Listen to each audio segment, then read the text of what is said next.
नमस्कार। अगर कोई आपका रेप कर दे या आपकी बेटी का रेप कर दे, आपकी बहन का, आपकी दोस्त का, आपकी मां का या किसी भी महिला का अगर रेप कर दे तो आप क्या करेंगे? कानून के भरोसे बैठेंगे? आप जाएंगे और कानून के भरोसे उसे क्या सजा मिलेगी इसका इंतजार करेंगे? और अगर उसे उसके किए हुए कर्मों की सजा नहीं मिली तो क्या? आपको क्या लगता है एक रेपिस्ट की सजा क्या होनी चाहिए? क्या उसे रेप करने की सजाए मौत मिलेगी इस देश में? सजाए मौत, एक ऐसा शब्द जिसको सुनकर ही क्रिमिनल्स के मन में डर बैठ जाए, जिस डर से वो कोई भी क्राइम करने के पीछे हट जाए। लेकिन हमारे देश में कानून बदलते गए, लेकिन लोगों के मन में ये खौफ पैदा नहीं हुआ कि अगर वो किसी का रेप करेंगे तो उन्हें मौत की सजा मिलेगी। ये साल 2022 है और निर्भया कांड के बाद देश में रेप के पनिशमेंट्स पे और तमाम चीजों पे काफी बातचीत हो चुकी है। फिर आज मैं ये मुद्दा क्यों उठा रही? दरअसल डिज्नी प्लस हॉटस्टार पर एक फिल्म आई है, अ थर्सडे, जिसमें एक रेप विक्टिम की कहानी दिखाई गई है। उसकी सुनवाई कहीं नहीं होती और अपनी बात कहने के लिए और अपने रेपिस्ट को सजा दिलाने के लिए उसको पीएम तक को अपने पास बुलाना पड़ता है। यह बात हो गई फिल्म की। फिल्म में एक और बात को उठाया गया है, वो है रेपिस्ट को कैपिटल पनिशमेंट देने की बात। क्या हमारे देश में किसी रेपिस्ट को फांसी की सजा या सजाए मौत इतनी आसानी से मिल सकती है? तो जवाब है ना।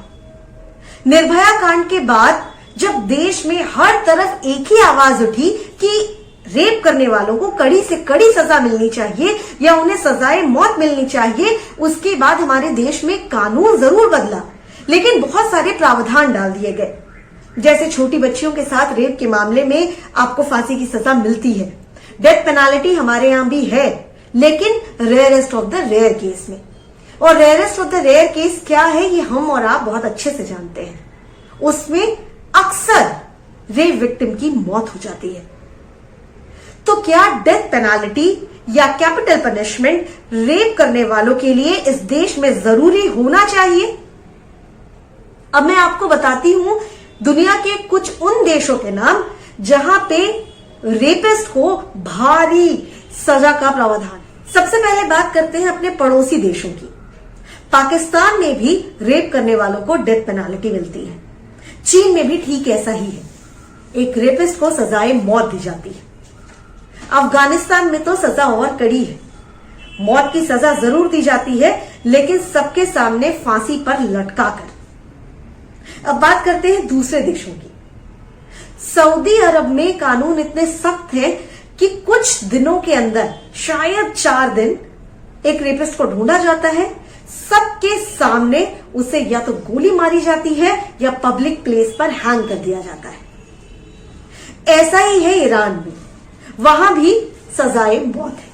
इजिप्ट में भी रेप करने वालों को सजाए मौत की सजा मिलती है और नॉर्थ कोरिया में तो कई बार गोलियों से भून दिया जाता है। साउथ कोरिया में भी डेथ पेनाल्टी। दुनिया के कई ऐसे देश हैं जो रेप को एक बहुत बड़ा जुर्म मानते हैं और वहां सजाए मौत का प्रावधान है। सवाल बस इतना है कि इतने साल बीत जाने के बाद भी एक फिल्म के जरिए हमें ऐसी मांग करने की जरूरत क्यों पड़ रही? हमारे देश में हर 16 मिनट या हर 15 मिनट कुछ ऐसे ही आंकड़े हैं सरकारी। मैं ठीक आंकड़ों पे नहीं जाऊंगी क्योंकि मुझे नहीं पता कि ये आंकड़े जो दर्ज होते हैं वो कितने सही हैं और कितने गलत। हो सकता है कि हमारे देश में हर सेकंड में एक महिला का रेप होता हो। रेप का कानून हर उम्र, हर वर्ग की महिला के लिए एक समान होना चाहिए और मेरी तो यही मांग है कि एक रेपिस्ट को आपको कैपिटल पनिशमेंट देने का प्रावधान बनाना चाहिए। मेरी ये सरकार से गुजारिश है। इस फिल्म के जरिए जो दिखाया गया है मैं उसके समर्थन में हूं। आप क्या सोचते हैं प्लीज मुझे कमेंट में जरूर बताइएगा। इस वीडियो में फिलहाल इतना ही। प्लीज मेरे चैनल को लाइक और सब्सक्राइब कीजिए, मुझे सपोर्ट कीजिए। धन्यवाद।